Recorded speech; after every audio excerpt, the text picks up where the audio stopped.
고린도전서 4장 말씀을 잠시 봅시다. 고린도의 교회는 우리가 잘 인지하고 있는 것처럼 시대의 교회를 대단히 잘 반영하고 있다라고 생각할 수 있을 것 같습니다.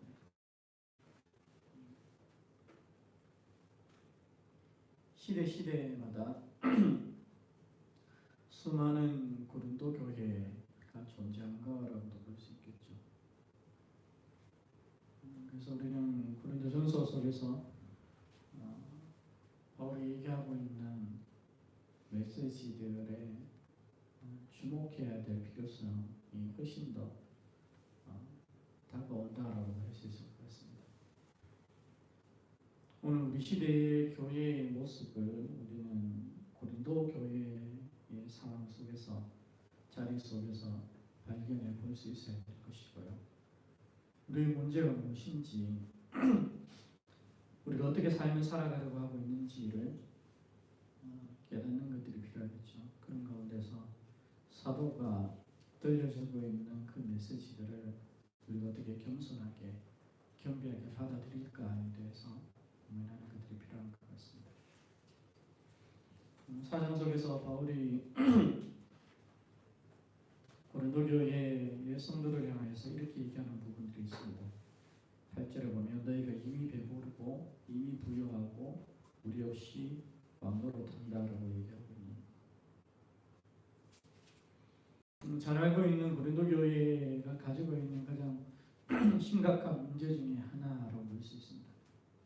영적인 풍성함을 이미 가졌다라고 생각하고, 그런 가운데서 이미 그 왕과 같은 지위를 획득하고 있다라고 생각하는 것이죠.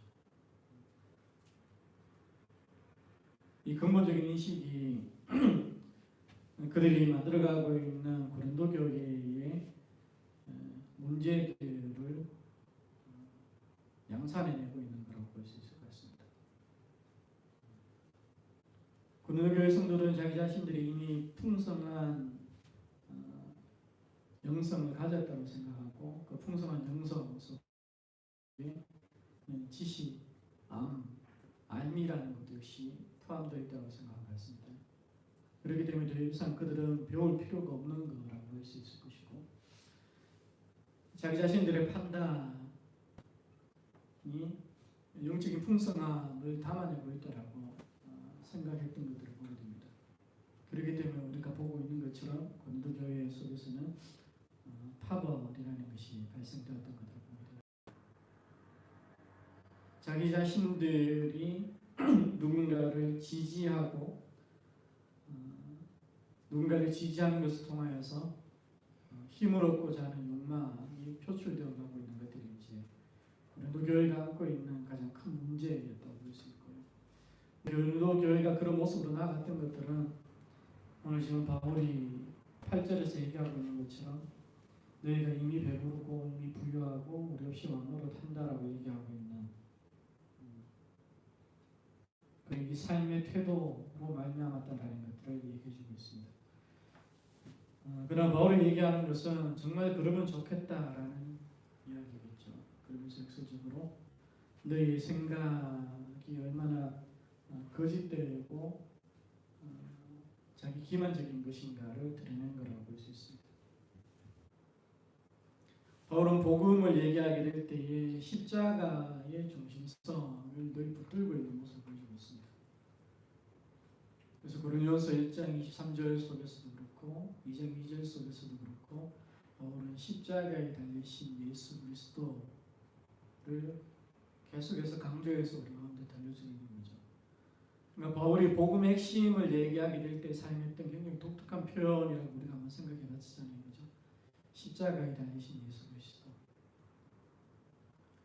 바울은 자기의 삶의 근간을 그 십자가로 붙들고 있는 모습을 계속해서 우리한테 보여주고 있고, 오늘 고린도 교회를 향하여서도 고린도 교회의 그 문제를 해결할 수 있는 유일한 길이 자기가 근간으로 삼고 있는 그 십자가의 중심성이라고 얘기하고 있는 것 같습니다. 십자가에 달리신 예수 그리스도를 중심성으로 해서 우리가 우리의 삶을 어떻게 이해하고 나아갈 것인가에 대해서 바울이 얘기하는 것이죠. 하나님의 능력으로서의 복음에 대한 인식이 우리 가운데서 이어지지 않게 될 때에 복음은 단순하게는 어떻게 표출되어질까요? 거리끼는 것이고 미련한 것으로 남게 되는 것입니다. 그럼 복음은 명백하게 세상 가운데서 거리끼어지는 것이고 미련한 것처럼 보입니다. 그게 복음이 가지고 있는 본질이라고 볼 수 있겠죠. 그러면 우리는 그 세상을 거리끼하고 세상이 미련한 것으로 보고 있는 미련한 것, 바보스러운 것으로 보고 있는 그 복음을 어떻게 세상 가운데에 가지고 갈 수 있을까요? 유일한 것은 그 복음이 세상에는 그런 식으로 다가갈 수 있고 세상에는 그렇게 인지되어진다 할지라도 그것이 하나님의 능력임을 우리가 깨닫는 것에서부터 시작되어지겠죠. 그 복음을 전하고 있는 사도는 지금까지 세상의 더러운 것과 만물의 찢기가 되었다고 얘기하고 지금까지 이 시간까지 줄이고 목마르고 헐벗고 매받고 정처가 없다, 거처가 없다라고 얘기함에도 불구하고 이 복음의 본질에 대해서 고린도 교회 성도들도 우리 시대의 교회도 우리 시대의 그리스도인들도 도무지 생각을 하지 않으려고 합니다. 십자가에 달리신 예수 그리스도라는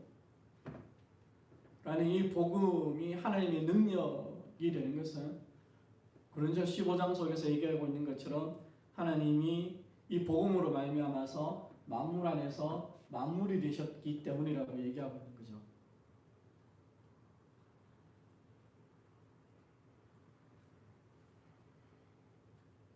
그리스도 복음은 하나님의 능력이라고 얘기를 합니다. 다시 무질서의 이 세상을 다시 질서의 세상으로 바꾸는 것이,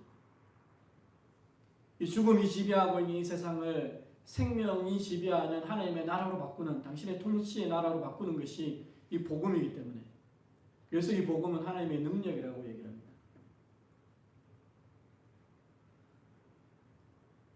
그리고 그 하나님의 능력으로서의 복음을 선포하는 우리들이 살아가는 우리의 삶의 자리 속에는 항상 고난이라는 것이 있다고 얘기하는 거죠. 고난이 있을 수밖에 없는 이유는 세상이 복음을 그리게 하고 싫어하고 세상이 복음을 외면하기 때문이라고 얘기합니다. 단순한 메시지가 아니라 그 복음을 가지고 삶을 살아가는 우리의 삶을 싫어한다라고 얘기하는 거죠. 미워한다라고 얘기하는 겁니다. 자신의 행복과 자기 자신의 사랑과 자기 자신의 만족과 자기 자신의 유익을 얘기하는, 자기 자신의 자유를 얘기하고 있는 세상의 언어와 세상의 이야기와 복음은 너무나 다르기 때문에 그렇습니다.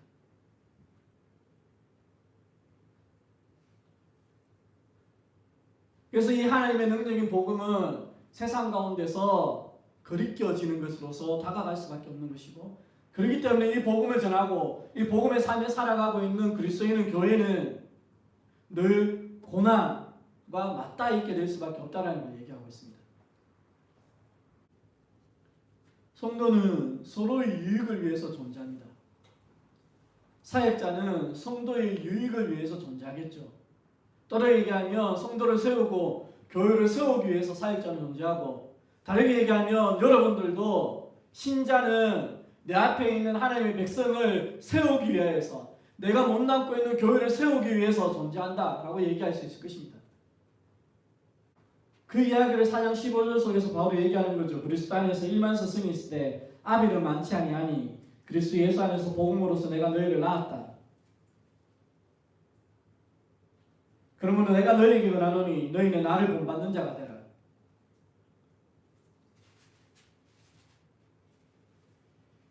그리스도 안에서 1만 스승이 있는데 아비는 없다라고 얘기하고 있는 바는,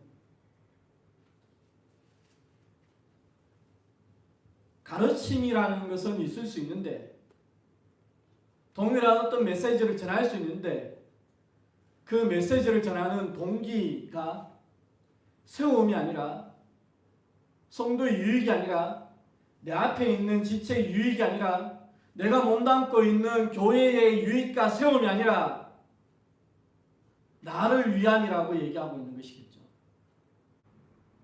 성도를 향한 질책도 성도를 향한 권면도 사역자의 자기 만족이 될 수 있음에 대해서 얘기하고 있습니다. 내 앞에 있는 지체를 향한 나의 권면이 내 앞에 있는 지체에 대한 나의 질책이 나의 만족과 나의 유익을 위할 수 있음에 대해서 얘기하고 있는 것이겠죠. 바울은 그 얘기를 하고 있는 것입니다.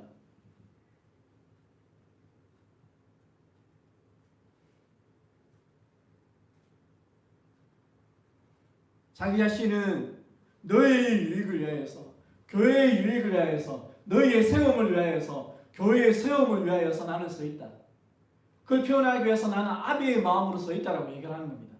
동일하게 우리 가운데도 고린도 교회 성도들에게도 그 삶을 요구하고 있는 거죠. 너희도 서로를 세우기 위하여서, 서로의 유익을 위하여서 말하고 행동하고 삶을 살아가라고 얘기하는 거죠. 너희도 동일하게 내가 너희를 위하여서 가지고 있는 아비의 마음을 가지고 서로가 서로를 위하여서 마주보고 서고 관계하면서 삶을 살아가라고 얘기하고, 그것이 복음을 전하는 하나님의 백성의 삶의 방식이라고 얘기하고 있는 것이겠죠.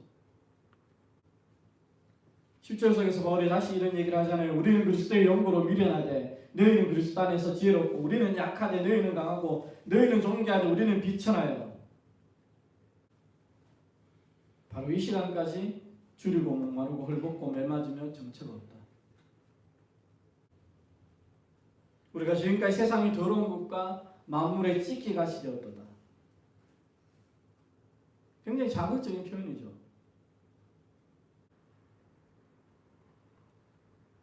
동일한 세속적인 삶의 잣대를 가지고, 철학을 가지고, 가치관을 가지고 자기 자신을 위하여서 삶을 살아가고 있는 자들이 교회 안에 너무나 많기 때문에, 고린도 교회가 그랬기 때문에, 이미 부유하고 배부르고 이미 막노릇하고 있는 그 삶을 살아가는 자들이었기 때문에, 바울은 고린도 교회 속에서도 만물의 찢기처럼 취급을 당하면서 복음으로 말미암아서 세상 가운데서 당하게 되는 그 결과물을 고린도 교회 속에서도 당하고 있다는 것을 우리 가운데 얘기하고 있는 거 아닐까요?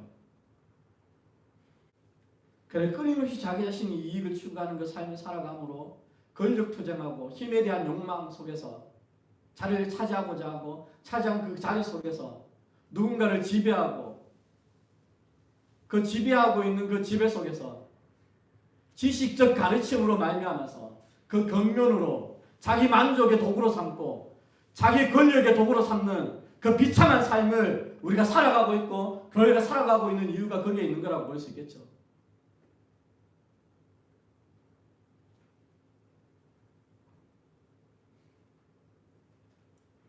바울이 우리 가운데 얘기합니다. 사도가 우리 가운데 얘기하는 것은 우리는 그렇게 부르심을 받지 않았다라고 얘기하는 것입니다. 바울이 다시 얘기하는 거죠. 너희 가운데 받지 않은 것이 무엇이냐? 받지 않은 것이 하나도 없는데 왜 너희 자신을 자랑하고 너희 자신을 위하여 살아갈 수 있다고 착각하느냐? 왜 너희 자신의 유익을 위하여서, 이익을 위해서 나아갈 수 있다고 착각하느냐?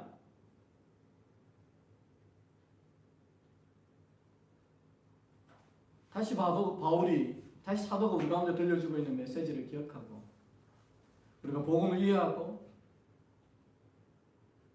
우리가 무엇을 싫어하는지, 싫어함으로 말미암아서 복음 안에 있다라고 얘기하면서도 우리가 복음을 그립게 하고 있는 우리의 삶의 자리를 명확하게 마주보면서